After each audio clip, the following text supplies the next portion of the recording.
Hello viewers, welcome back to my YouTube channel. This is Suman Kaur and today I have come up with a very famous novel, The God of Small Things by Arundhati Roy. The God of Small Things is a fictional novel which is written in between 1992 to 1996, whereas it is published in the year of 1997. And The God of Small Things is a Booker Prize winning novel in the year of 1997. It is a debut novel by Arundhati Roy, and the setting has kept here in Kerala, a small town called Aimenam. It is a story of childhood experience of fraternal twins, Estha and Rahel. The book explores how small things affect people's behavior and their life.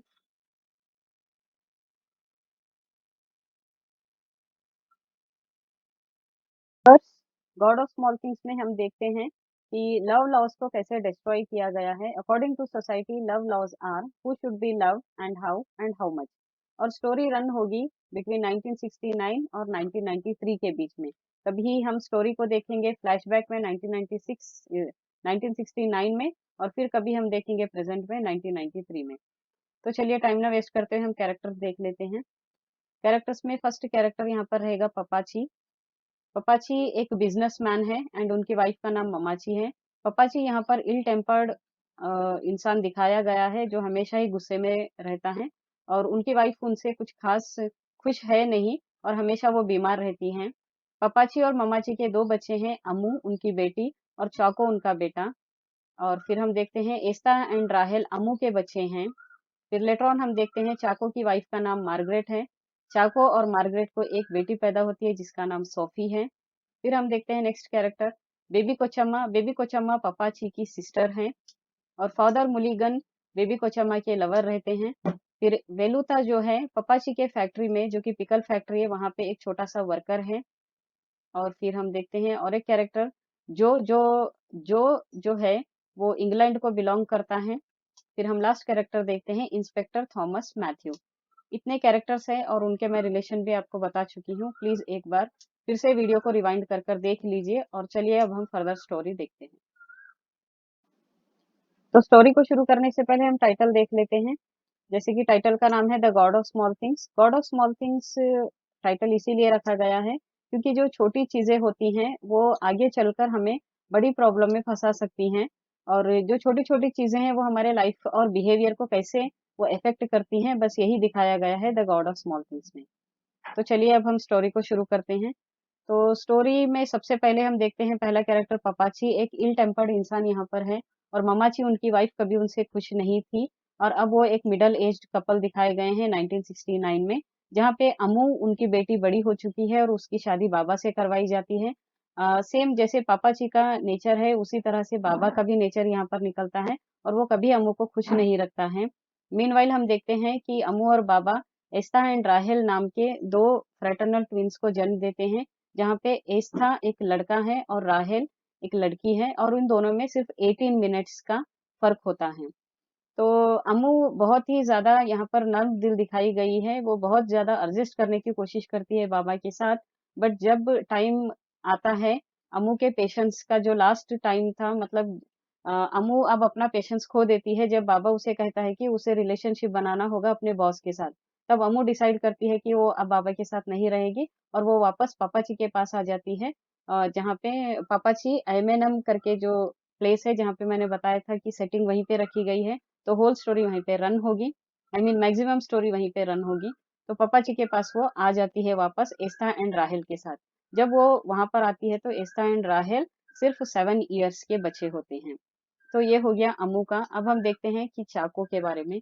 चाको घर का बेटा है पपाची and ममाची का। तो उसे higher studies के लिए MNM में कोई स्कोप नहीं था, तो वो इंग्लैंड को चला जाता है और वहां पे ही मार्गरेट नाम की लड़की से शादी कर लेता है, इंग्लिश वुमन से, और उनकी एक बेटी भी हो जाती है सोफी। बट ये जो शादी है ये लॉन्ग टर्म तक नहीं चलती है, क्योंकि मार्गरेट को जो से प्यार हो जाता है और वो जो के साथ रहने का डिसाइड करती है सोफी को लेकर, और चाको भी एमएनएम की ओर वापस चला आता है। तो अभी पपाची, ममाची, अम्मू, एस्था एंड राहेल और चाको सभी लोग एमएनएम में रह रहे हैं। फिर हम देखते हैं नेक्स्ट बेबी कोचम्मा के बारे में। बेबी कोचम्मा जो है वो पपाची की सिस्टर है, और ये एक वुमेन ऐसी दिखाई गई है जो डोमिनेटेड है इन द फैमिली। और इसका इनका कैरेक्टर ऐसे दिखाया गया है कि ये दिखने में थोड़ी सी मोटी है, और जो इनके नेक पर एक बड़ा सा मोल दिखाया गया है, जिसको देखकर एस्था एंड राहेल हमेशा डर जाते थे। मतलब एक डरावना सा चेहरा बेबी कोचम्मा रखती हैं। तो बेबी कोचम्मा का बैकग्राउंड कुछ इस तरह है कि जब वो यंग थी तब उसे फादर मुलीगन से प्यार हो गया था। फादर मुलीगन जो है क्रिश्चियन है, इस करके बेबी कोचम्मा और पपाची के माता पिता ने कहा था कि नहीं, इंटरकास्ट शादी हम तुम्हें नहीं करने देंगे, बट बेबी कोचम्मा ने नहीं माना और फादर मुलीगन के साथ वो जाकर रहने लगी और उनका कल्चर उसने अडॉप्ट कर लिया। बट ये रिलेशनशिप लॉन्ग टर्म तक नहीं गया। फादर मुलीगन भी जो है यहाँ पर बेट्रे कर दिया है कोचम्मा के साथ, और बेबी कोचम्मा ने डिसाइड किया कि उसे छोड़ देगी और हमेशा हमेशा के लिए वो शादी नहीं करेगी किसी के भी साथ, करके वो पापाजी के साथ वापस आकर रहने लगती है अभी तक। और फिर इस तरह से जो सारे फैमिली मेंबर्स हैं किसी ना किसी परेशानी से यहाँ पर गुजर रहे हैं। तो सभी का बैकग्राउंड मैंने अभी तक यहाँ पर आपको दिखा दिया है। तो अब चलिए हम चलते हैं चाको के कुछ और इंसिडेंट को लेने। चाको जो है, चाको को अभी रिसेंटली पता चला है कि जो मार्गरेट है, जिसने जो मार्गरेट जो के साथ रहने लगी थी, अभी न्यूज़ मिलता है गांव में कि जो की डेथ हो गई है। तो चाको अपने फैमिली मेंबर्स को समझाता है, पपाची ममाची अमू एंड सभी को, कि उसे मार्गरेट फिर से वापस चाहिए उसकी लाइफ में। और वो अपनी बेटी को बहुत मिस करता है जो कि सोफी है। पहले तो पूरी फैमिली मना करती है क्योंकि मार्गरेट एक बेवफा थी, बट फिर भी क्योंकि चाको उसे अभी तक भूल नहीं पाया है, तो वो सब डिसाइड करते हैं कि वो लेकर आएंगे। और सबसे बड़ा रीजन था सोफी, क्योंकि सोफी ग्रैंड चाइल्ड होगी इस फैमिली की, तो सिर्फ और सिर्फ सोफी के लिए वो मार्गरेट को माफ करना चाहते हैं। तो होल फैमिली डिसाइड करते हैं कि वो एयरपोर्ट को जाएंगे मार्गरेट और सोफी को रिसीव करने के लिए, जिसमें एस्था एंड राहेल भी यहाँ पर दिखाए गए हैं। और हम देखते हैं कि ये जो स्टोरी है ये उस टाइम की है जहाँ पर कम्युनिस्ट टाइम चल रहा था। कम्युनिस्ट जो है पुअर लोगों के फेवर में मार्च करते थे लोग। और उस वक्त हम देखते हैं कि ये फैमिली जो है, पापाची एंड ममाची की फैमिली, ये जो फैमिली है ये रिच फैमिली है और इनके अगेंस्ट लोग ठहर जाते थे। तो जब वो एयरपोर्ट की तरफ जा रहे थे तो वो देखते हैं कि कुछ कम्युनिस्ट मार्च करने वाले लोगों ने इनकी गाड़ी को रोक दिया और कुछ देर उनको वहीं पे रुकना पड़ा। और कुछ देर वहां पर जब वो रुके तो फिर उन्होंने डिसाइड किया कि वो एक मूवी देख लेंगे जब तक कि मामला ठीक नहीं हो जाता। और वो थिएटर को जाते हैं और थिएटर में वो द साउंड ऑफ म्यूजिक करके एक मूवी देख लेते हैं। जब मूवी खत्म हो जाती है तो फिर नेक्स्ट डे वो रिसीव करने जाते हैं मार्गरेट और सोफी को, और वो उनको वापस लेकर आते हैं। और मीनवाइल हम देखते हैं कि एस्था को किसी ने वहां पर परेशान किया है, किसी एक आदमी ने। और एस्था जो है एक बहुत ही नरम दिल वाला छोटा बच्चा है यहाँ पर, और बहुत ज्यादा वो घबरा जाता है जब उसे एक आदमी परेशान करता है। तो फिर हम फर्दर देखते हैं कि फैमिली का गेट टुगेदर यहाँ पर दिखाया जाता है, जहाँ पर होल फैमिली बहुत ज्यादा हैप्पी है। और एस्था राहेल को और एक कंपनी मिल गई थी सोफी नाम की। एस्था एंड राहेल से छोटी है सोफी, और वो उसे बहुत ही अच्छी तरह से ट्रीट करते हैं दोनों भी, एस्था एंड राहेल। अब हम देखते हैं कि आगे स्टोरी में वेलुथा जो है ये इनकी पिकल फैक्ट्री में काम करता है, और बेबी कोचम्मा इसे खास पसंद नहीं करती है। अब आगे हमें पता चलता है कि अमू और वेलुथा जो है एक दूसरे को पसंद करने लगे हैं, क्योंकि वो उनके फैक्ट्री में काम करता था तो नाउ एंड देन उनके घर आना जाना उसका लगा रहता था। तो अमू और वेलुथा के बीच में रिलेशंस यहाँ पर बन जाते हैं। और जब वेलुथा के डैड को ये पता चलता है तो फिर वो बेबी कोचम्मा और पापाजी के पास आते हैं अमू और वेलुथा की शादी की बात करने के लिए। बट पापाची एंड बेबी कोचम्मा मना कर देते हैं, ये कहे कि तुम गरीब हो और लो कास्ट के हो, हम अमू से तुम्हारी शादी, तुम्हारे बेटे की शादी नहीं करेंगे। और अमू को जो है कमरे में बंद कर देते हैं। ये जो फैमिली जो डिस्प्यूट्स हो रहे थे ये देखकर एस्था राहेल सोफी बहुत ज्यादा डिस्टर्ब हो जाते हैं, और डिसाइड करते हैं कि वो अपनी हिस्ट्री, वो डिसाइड करते हैं कि वो जाएंगे अपनी हिस्ट्री हाउस में घूमने के लिए। और वो हमेशा से ऐसे करते थे, एस्था एंड राहेल हिस्ट्री हाउस को ऑफन जाते थे। इस बार वो सोफी को भी अपने साथ ले जाते हैं। बट जब वो बोट में बैठकर हिस्ट्री हाउस की तरफ जाने लगते हैं, बोट पलट जाती है और सोफी की डूबकर वहां पर डेथ हो जाती है। एस्था और राहेल किसी तरह से मैनेज कर कर किनारे जाते हैं और हिस्ट्री हाउस में ही डर कर सो जाते हैं। और हम देखते हैं कि वहाँ पर वेलुता भी अननोइंगली वहाँ पे सो गया है, क्योंकि बारिश वहाँ पर बहुत ज़्यादा हो रही थी, शायद वो अपने घर जा नहीं पाया। बट मीनवाइल बेबी कोचम्मा इसका फ़ायदा उठाती है, पुलिस इंस्पेक्टर थॉमस मैथ्यू को बुलाती है और बोलती है कि वेलोथा नामक एक आदमी जो हमारा ही वर्कर है हमारे फैक्ट्री का, उसने अमू का रेप कर दिया है और उसके बच्चों को किडनैप कर लिया है। जब पुलिस ढूँढने जाती है तो वेलुथा एस्था एंड राहेल के साथ हिस्ट्री हिस्ट्री हाउस में ही मिल जाता है। वेलुथा को पकड़ लिया जाता है और बहुत ही ज़्यादा मारा जाता है। कुछ देर वहाँ पर मार पीटने के बाद वेलुता को छोड़ दिया जाता है और फिर थॉमस मैथ्यू आकर बेबी कोचम्मा को बताता है कि आप एक बहुत बड़े घर से बिलोंग करती है, इसीलिए मैं इस मिस्टेक के लिए आपको माफ करता हूँ। बट वेलुथा जो है बहुत इनोसेंट था, आपने उसके ऊपर झूठा इल्जाम लगाया।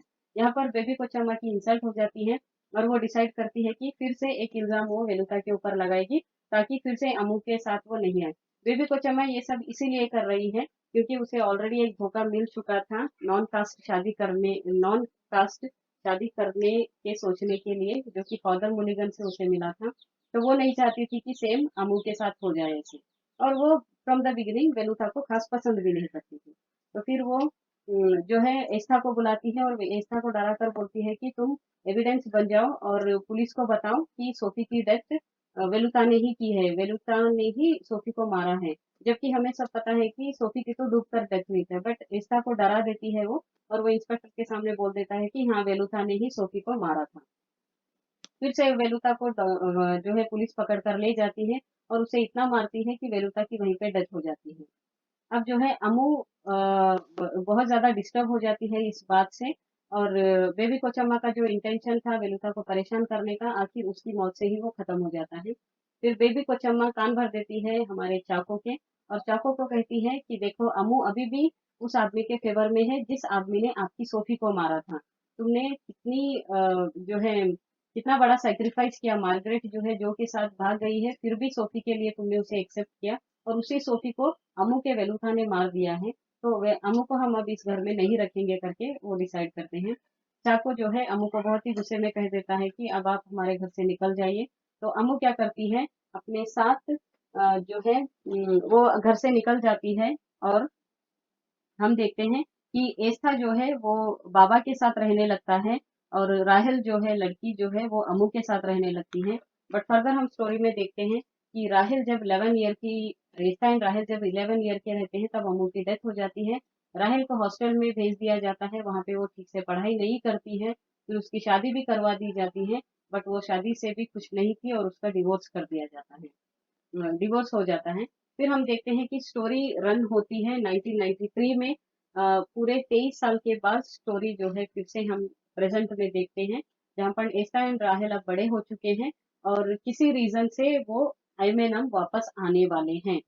आईमेनम मैंने आपको बताया था कि होल स्टोरी यहीं पे, आई मीन मैक्सिमम स्टोरी यहीं पे रन होगी, जो कि केरला का एक छोटा सा टाउन है। और जो है एस्था एंड राहेल 23 साल के बाद, 23 ईयर्स के बाद मिलने वाले हैं, और वो एक दूसरे से 23 साल के बाद मिलते हैं 1993 में, और वो दोनों एक दूसरे से मिलकर बहुत ही ज्यादा एक्साइटेड रहते हैं। एस्था एक बहुत अच्छा जो है बाबा ने उसे अच्छी परवरिश दी है और वो अच्छा इंसान दिखकर यहाँ पर आता है। बट वेराइज राहेल की लाइफ बहुत ज्यादा डिस्टर्ब होती है। ये नॉवेल बहुत ही ज्यादा कंट्रोवर्शियल नॉवेल साबित हुई है इसकी एंड के लिए। तो मैं आपको बताती हूँ कि एंड इसका क्या है, कि एस्था एंड राहेल जब 20 ईयर्स के बाद एक दूसरे से मिलते हैं, तो नॉवेल जो है उनके बहुत ही नजदीक आने पर ये खत्म होती है। हम देखते हैं यहाँ पर कि सोसाइटी के अगेंस्ट एस्था एंड राहेल सेक्स भी करते हैं, उस वजह से ये नॉवेल जो है बहुत ही ज्यादा कंट्रोवर्शियल है, और इसी तरह ये नॉवेल का एंड हो जाता है। तो आई होप आपको ये नॉवेल समझ में आई होगी, और अगर कोई क्वेरीज है तो आप मुझे कमेंट बॉक्स में लिखकर बता सकते हैं, मैं ट्राई करूंगी कि उसे जल्द से जल्द सॉल्व करूं। आज के लिए बस इतना ही। Thank you.